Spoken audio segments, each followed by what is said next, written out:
Laptop और mobile के जमाने में आज भी हम कायस्थ समाज के लोग कलम दवात की पूजा करते हैं। जी हाँ, भाई दूज वाले दिन चित्रगुप्त भगवान वही जो हमारे कर्मों का लेखा जोखा करते हैं उनकी पूजा की जाती है। यहाँ घर की जितने भी औरतें और लड़कियाँ होती है वो गोधन कुटने में बिजी हो जाती है और घर के जितने भी पुरुष होते हैं वो पूजा की तैयारियों में लग जाते हैं। और इस साल की चित्रगुप्त पूजा कुछ अलग थी, थोड़ा सुकून था, थोड़ा खालीपन भी। खुशी इस बात की थी कि 2 साल बाद हम लोग फिर से मिलकर इस पूजा को कर रहे थे, और गम इस बात का कि हर साल ये पूजा मेरे बाबा किया करते थे, लेकिन मेरे बाबा के जाने के बाद पहली बार मेरा भाई ये पूजा अकेले कर रहा था।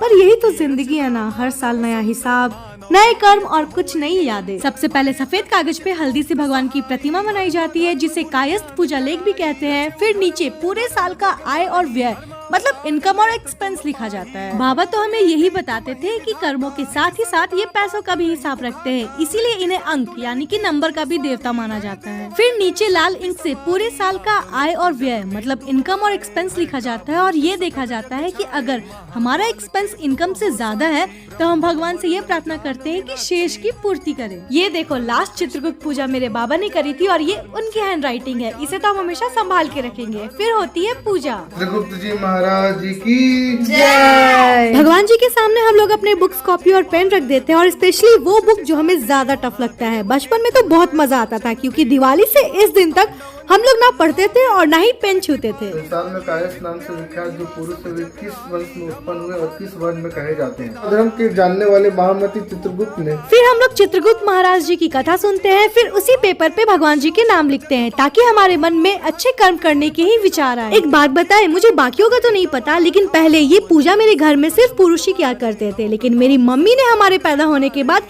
ये रूल को थोड़ा अपग्रेड किया। माई मॉम भी लाइक हमारी छोरिया छोरों से कम है के। फिर पापा ने भी दुकान से आकर पूजा की, फिर हमने साथ में आरती की।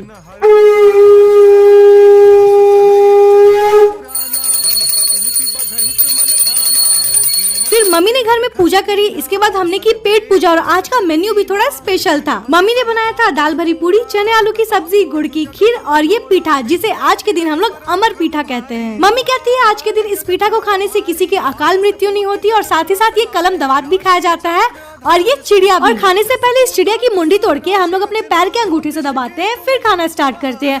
और इतने देर भूखा रहने के बाद पता नहीं क्यों खाना और भी ज्यादा टेस्टी लग रहा था, इतना टेस्टी कि गले में मिर्ची लग गई। पेट भर खाना खाने के बाद शाम को फिर हम लोग निकले चित्रगुप्त भगवान जी के पंडाल में उनके दर्शन के लिए। अच्छे से दर्शन करने के बाद फिर हमने प्रसाद भी खाया। तो जी ऐसे कुछ किया हमने चित्रगुप्त पूजा। तो बोलो चित्रगुप्त महाराज जी की जय।